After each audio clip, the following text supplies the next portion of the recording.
Abang, kat sini nak mancing berapa jam? Ayam? Mancing kat sini pakai ayam? Sampai 5 ekor? Ini zoo ke kolam ikan? Bukan bang, saya tanya abang nak mancing berapa jam? Mancing? Ya. 5 jam? Ya. Ingat tadi ayam, maaf kala kan. Ayam lain. Umpan ada umpan? Umpan ada bang. Kita ada udang dengan ikan kembung. Umpan hidup tengok kembung? Binatang apa tu? Aku mancing tak pernah pakai binatang tu pun. Bukan puruk kembung ke apa bang. Udang hidup dengan ikan kembung. Udang? Udang. Udang hidup?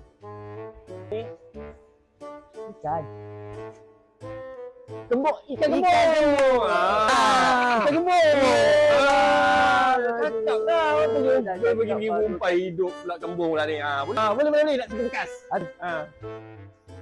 Itu bekas. Aduh, sorry lah. Alamak. Mana si pekak? Ni bang udang bang. Melompat-lompat lah udang ni. Macam beruk lah. Memang dia melompat bang. Kalau nak melompat, abang beli kedai depan tu, ada jual udang goreng kunyit. Itu memang tak lompat lah. Okey dah. Ni udang ni.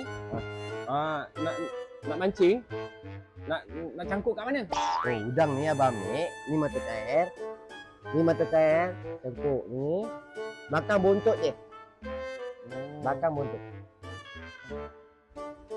Apa bang nak buat ni?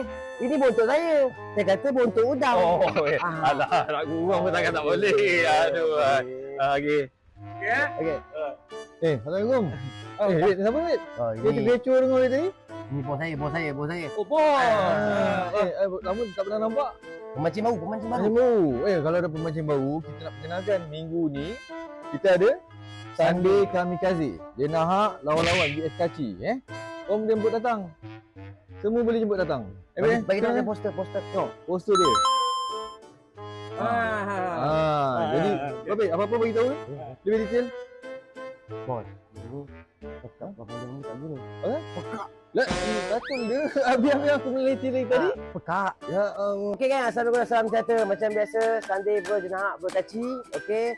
Kalau dah tengok poster tadi kan. Okey. Jangan lupa hari Ahad ni pada 2 April 8 2026 jam 11 pagi. Datang kat mana? Di semua start Kapal Dalam Melaka. Kalau kau nak tengok part 2, aku dengan Soat mancing, korang follow TikTok ni. Apa-apa pun. Ciao.